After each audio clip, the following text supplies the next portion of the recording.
सिनान पुरानी लैला मर चुकी है। तुमने उसे भी धक्का दिया था, मर गई वो।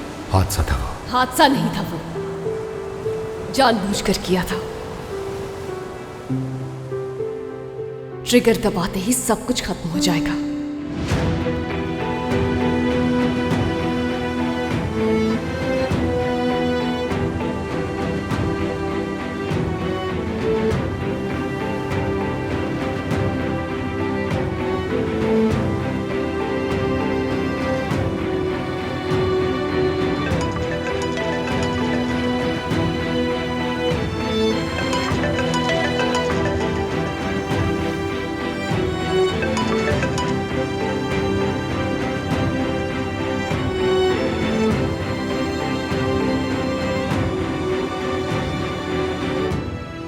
लगता है बैटरी डेड हो गई है।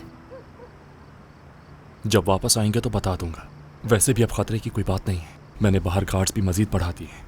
फिक्र ना करें आप। फिक्र ना करूं? कैसे फिक्र ना करूं जब तुम्हारे जैसे निकम्मे लोग मेरे इर्द गिर्द हैं।